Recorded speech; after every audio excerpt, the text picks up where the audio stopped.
Hello, my name's Chris, and I read at Los Angeles Elementary School. And I'm Patricia, and I read at MacArthur Park Elementary School. And who's this guy? This is Butch, and here's his brother Sundance. And we're here to read you a book today called Olympig. This is about the Olympics, the Animal Olympics. And in 1984, I actually attended the Olympics when they were here in Los Angeles. Wow, you did? And I brought my grandpa, and he was here for the 1932 Olympics in Los Angeles. The difference is we didn't jump the fence this time. But in 8 short years, the Olympics are coming back to Los Angeles. That's in 2028? Yes, and do you know what that means? That's going to be very exciting. Very exciting, and some of the kids, some of you, will be able to compete in the Worldwide Olympics. Right down, 1.5 miles down the street here in Los Angeles. Wow. Yes, so it's a big deal, and if you're a pig, it's a very big deal. So this is the triumphant story of an underdog. Olympig by Victoria Jameson. So what's the thing about pigs? It's tough to see them as being athletes because they're so fat and slow. What do they normally do? I think mostly just eat. Eat. And sleep. It's a bit unusual to see a pig, even though it's very close to his name being part of Olympics. Here he is exercising. He's playing soccer, swimming, weightlifting, baseball, basketball, cycling, fencing, gymnastics, basketball.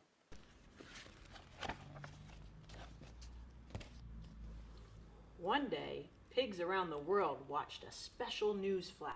He looks like a sports reporter. There's so many sports reporters from long ago who would look like this, and they'd have these really gaudy sports coats. But most of them were probably not pigs. Yes. Yeah, they're usually guys. Just large gentlemen. Meanwhile, what are these two little pigs doing down here? I think they're photobombing. Photobombing. Have you seen that on the news? Sometimes, yeah, when there's an announcer and somebody goes running through the background or tries to get in front of the camera. Brent Handspring here, reporting live from the home of a very unusual pig. His name is Boomer, and tomorrow he'll become the first pig ever to compete in the Animal Olympics. Let's talk to some local yokels to learn more about him. He was always a weird pig, said Farmer Pigbottom. Terrifically weird. I knit his costumes myself, said his mama. She's quite proud. Has your mom ever made you a costume? Yeah, for Halloween sometime, Hold that thought, lady. Something's coming. cried Mr. Hamstring. It's a bird. It's a plane. It's Olympig. Olympig. Oh, look. He's crossing the finish line, and the two little pigs are breaking the tape, which implies he was the first one. He was the winner. That's true. Yeah, Otherwise, that would already be broken. You're first. you're first. And also last. Yes. I guess the little comments over here tell you a bit about the story too, huh? I think so.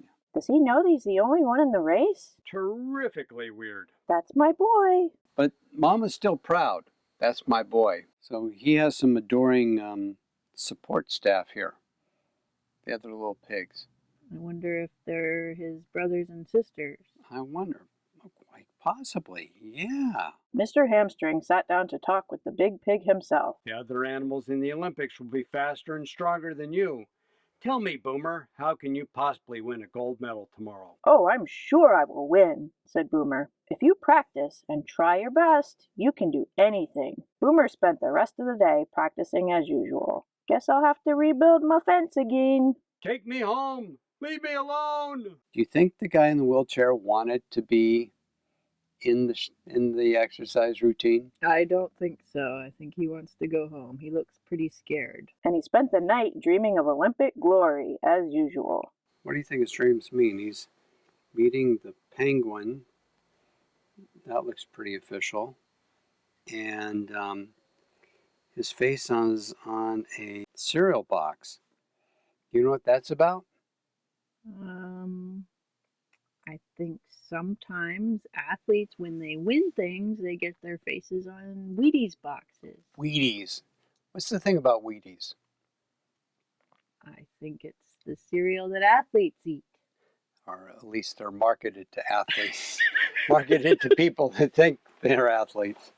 So when Mr. Hamstring is saying this is the first time there's been a pig in the Olympics, what other kind of animals are in the Olympics, I wonder? I wonder, here, let's see if we look at the next page.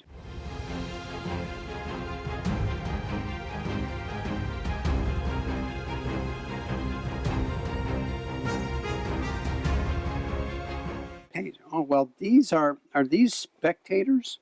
You think these these animals are participating like the penguins here? The monkey looks like he's in athletic wear, given it looks a little like he's in wrestling. Maybe. And down at the bottom, there's a cheetah who looks like he might be wearing a shirt to run a race. Yes, and the skunk looks like he has a little headband, sweatband on his head. So he's an athlete. Yeah, and the zebra looks like it's moving. Do zebras move quickly? So look at the giraffe. He looks like he's going to play basketball. Oh, yes. Do you think he has an advantage to that? I think he might because he's very tall. He's very tall. Have you ever seen a giraffe handle a basketball? No. In fact, I don't think they have hands. So it might be kind of hard even though he's tall. I can't believe I'm missing days of our swine for this. Oh, Sonny, Get Barry on the phone. Walking's not in my contract. you look terrific. Today, Animal Olympics. Next week, Dentistry convention. The sun was bright the next morning, and so were Boomer's spirits. Today, all of his Olympic dreams would come true. Mr. Hamstring met him at the starting line. So he's competing against a zebra, cheetah, panther, looks like a dog. There's the pig, cheetah, bunny rabbit, and a Tiger. but he has glasses on. So does the cheetah. I don't know why they're wearing glasses. When I ran really fast, I was afraid my glasses fall off. Yeah. I don't think the pig is going to be able to beat all those animals. Most of them are pretty fast. look at all the fast animals in this race. He said. Now, are you worried about winning? No worries here, said Boomer. Hard work and practice make an Olympic champion. Finally, Boomer heard the words he'd been waiting for. On your mark. Get set. Go! So where's the pig here? I think he's behind everyone else.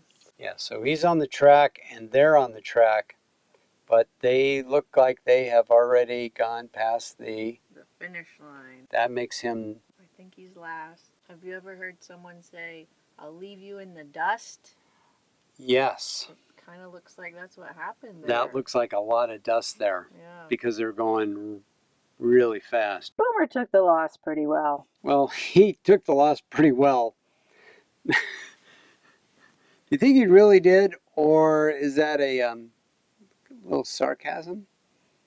I don't think he took the loss very well. He appears to be crying. Crying. And if you're crying, who's the last person you want to talk to? Probably a reporter. Yes, because they're going to hold that interview forever. The camera zoomed in for a close-up.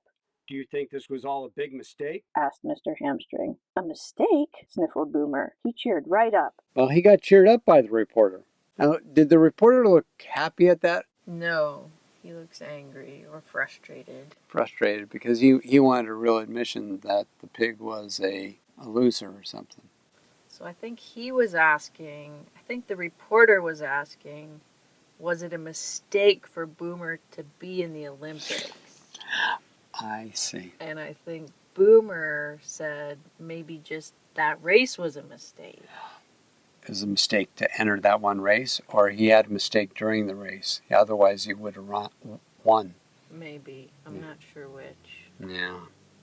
He's pretty optimistic. He is. You would think after that first race he'd be discouraged. But he wasn't. You're right. This was just a mistake. I'm sure I will do better in my next events. He did not do better in his next events. So the elephant looks like he's lifting a lot more. There's a lot more of those black things. How many black things do you see on there? 3 on one side and 3 on the other side. So 6. Boomer has how many? I think just 1 on each side, and they're much smaller. So that's a lot less weight, it looks like. It looks like it. And then it looks like he's doing the long jump here. But there's a kangaroo, and the kangaroo looks like he's Jumping much further. much further than him. And he's doing the pole vault. Now, pole vault, you're trying to get really high and up and over that bar. But meanwhile, there is a flying squirrel that managed to make it all the way over. Do you think a flying squirrel would have an advantage of getting up high? Yeah, that one actually doesn't even seem fair, No mistakes this time, pretty lousy. said Mr. Hamstring. Boomer did not understand. He had practiced hard. He was trying his best. Why did he keep losing? Mr. Hamstring's trying to pin him down here. So even though you try hard and you work hard, does that mean you're going to win? Not always, no. Sometimes some people are just better at things. He lost at hurdles. Hurdles, more like hurtless. Has anyone ever... Do you know what hurdles are? Hurdles are these stands that you jump over. They're a little bit higher than what I can comfortably walk over, right? So, yeah, I think you're running a race and there's a bunch of them there and you have to jump over them as you're running the race. Oh, gee. Running is hard enough. And then to have a stand in the way that you could easily trip over. Well, as we see here, you could trip. It looks like that's what happened. I think he tripped over the hurdle. But some animals are quite good at hurdles. Probably. Maybe that kangaroo we saw is Yeah. probably pretty good at hurdles. He lost at wrestling. You think the gorilla's a lot stronger than him? It looks like it. He's picking him up by his feet. Wow, he's twirling him around. The nothing but noogie. The flat as a pancake. The I don't think this is legal. The back scratcher. The pig in an armpit blanket. Ouch, that's going to leave a mark. He lost at boxing. You folks sure are lucky you can't see this at home. Censored for sensitive viewers. By now, Boomer was battered. He was bruised, but he knew that he had the very best dive in the animal kingdom. 1 pig, 1 pool. He could do this. Cannonball! Why is he wearing those glasses? You know, I think you want to keep the water out of his eyes. He's going so fast through the water that if the water is splashing into his eyes, it's really tough to concentrate. So goggles are like special glasses for the water? Now, meanwhile, when he's doing the cannonball, how helpful are those goggles? It's like he knocked them right off. Yes, that's a big boom. Have you ever done a cannonball? I have done a cannonball. It makes a huge splash. Big splash. Wow. Meanwhile, the walrus looks amused up here, and the penguin. Of course, they both go into the water, don't they? Yeah, penguins jump into the water all the time. The judges did not like his dive. Boomer did not like his score. So is 0.3 a good score? I don't think so. Is 0.1 even worse, It is. but not as bad as 0.0 has to be the worst. the worst? He got no points. No points. He lost it. He was pretty upset here. He lost it. I demand a recount. You cheated. Who made you the boss? No fair. Lawsuit, buddy. You like them better than me. I'm telling. Are you blind? This is an outrage. Oh yeah, and one more thing, he shouted. I quit. Boomer burst into the locker room feeling hurt and angry and sad. Some Olympic hero. And soon that rotten Mr. Hamstring would be in to say, I told you so. but Mr. Hamstring had an even more rotten idea in mind. There was his mama on national TV. This Boomer, your son lost every competition. He threw a temper tantrum and quit before the final event. Tell me, how do you feel right now? Asked Mr. Hamstring. Oh, his mama must be so embarrassed by him, so ashamed. What's a locker room? You know what a locker room is? Yeah, I think it's where you get changed before gym class. Before gym class, yes. And then afterwards, you go in the locker room.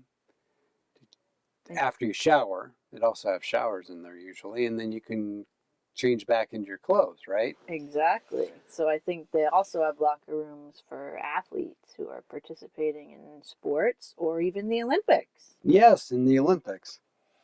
But it looks like he's using it as a place to Sit and cry. sit and cry. Meanwhile, he's concerned. His mama's on national TV, and he's concerned that she's going to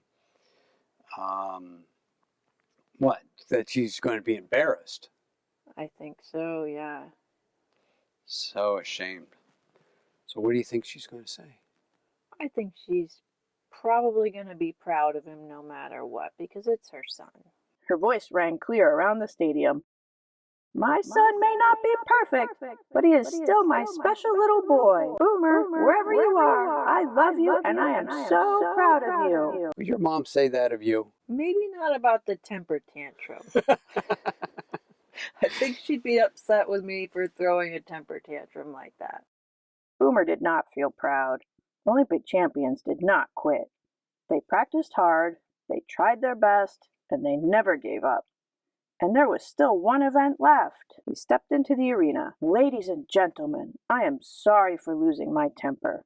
Without further ado, I will now perform my routine for the gymnastics grand finale. I love watching gymnastics in the Olympics. But do you think a large pig would be good at that? Probably not, no. Okay. I wonder if that's what the monkey was participating in. I think the monkey would be good at gymnastics. Right. So he apologized. So there's his mom watching. They got her on the Jumbotron watching her son. Oh, yeah. But Spluttered Mr. Hamstring. you need a score of 2 billion out of a possible 10. You'll never win. Well, it sounds like he's so far behind that he needs 2 billion points to win, but he can only get 10 in the gymnastics competition. So he's not going to win even if he did fabulously, perfectly. Exactly. But still, he still tried. Do you think Mr. Hamstring's exaggerating? Boomer just took his place. The music started. He tumbled. He tangled. He toppled. He flew. Right through the ceremonial flame. Oh no!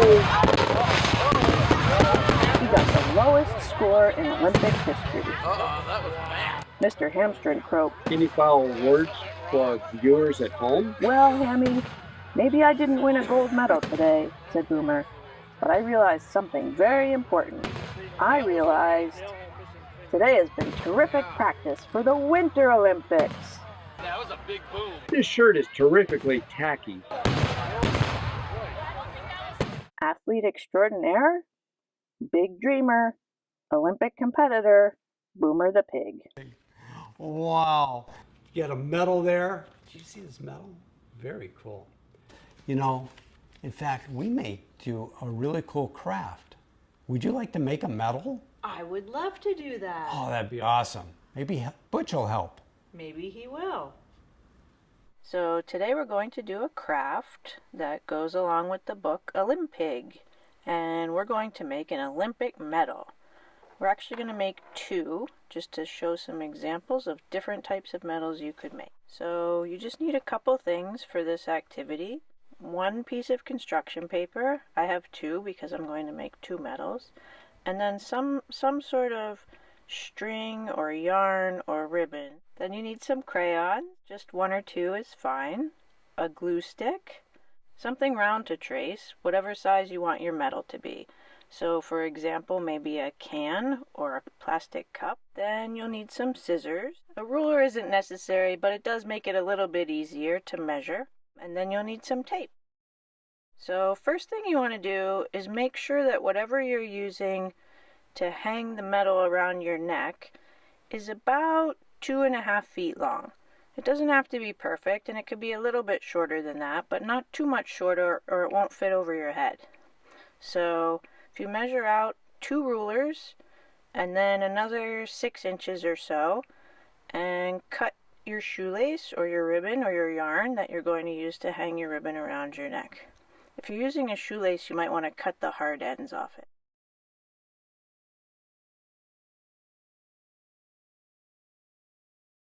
So if you're using a ribbon, you can also make that about 2.5 feet long. Again, it doesn't have to be perfect.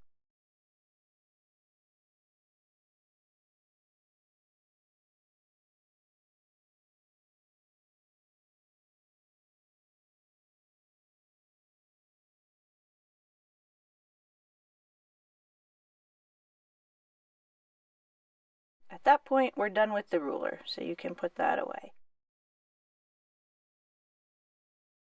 So now you want to choose a sheet of construction paper that you're going to use to make your medal. And now choose something round to trace that's the same size you want your medal to be. So first I'm going to trace this can of beans.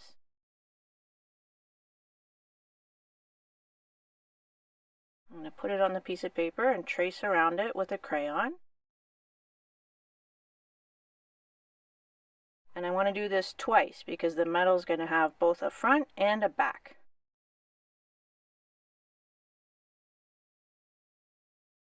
And now because I'm making two, I'm going to do the same thing with the plastic cup on a different piece of construction paper.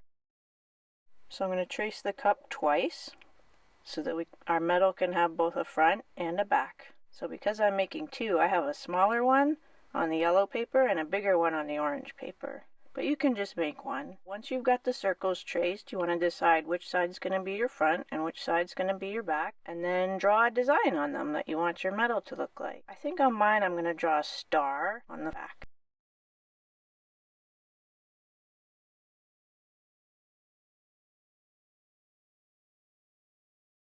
And then on the front, I'm going to write first for first place. So I write the number 1 and then ST. But you can make whatever design that you want to make on yours. And then you can decorate it however you want. I'm going to make some little decorations around the outside of the front of mine.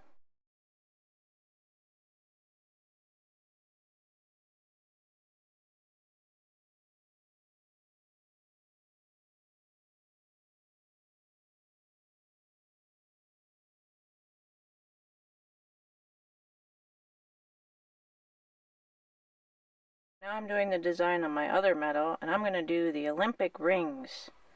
So that's 3 circles on the top and 2 circles on the bottom. And then I'm going to put a couple stars on it.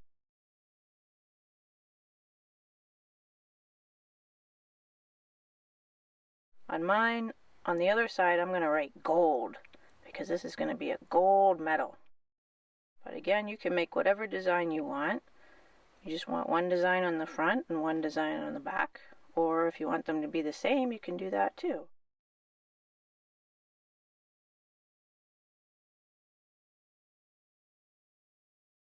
You can just design those however you want. And once you've got them the way you want, you're just going to cut out both of these circles. So this looks like I'm cutting really fast, but actually I've just sped up the video. So when you're cutting, you won't be cutting anywhere near this fast.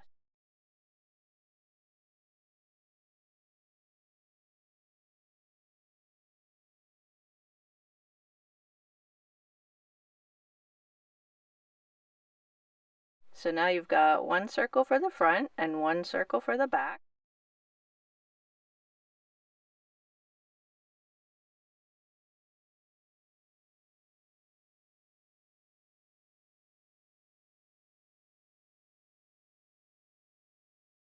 And now we're going to do the same thing with the other medal. So this is my bigger medal. I'm going to cut out both of the circles. I'll use one on the front and one on the back.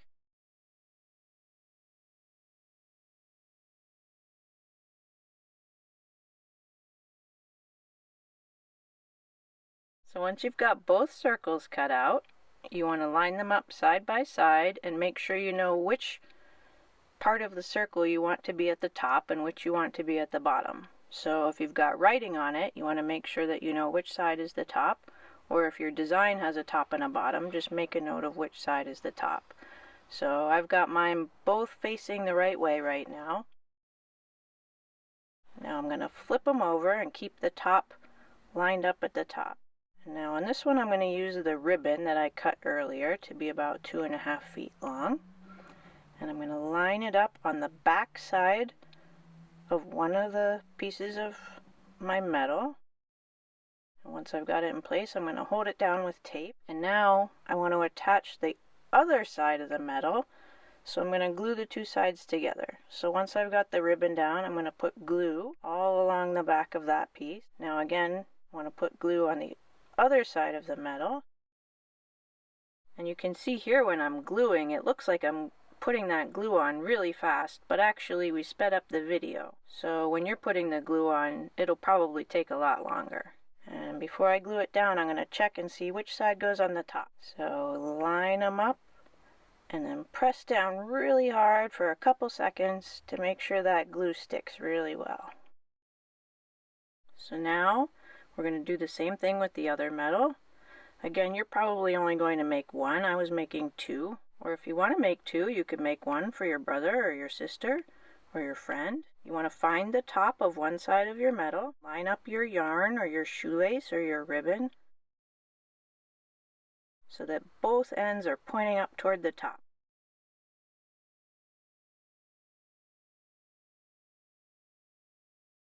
You want to hold that down with a piece of tape or two.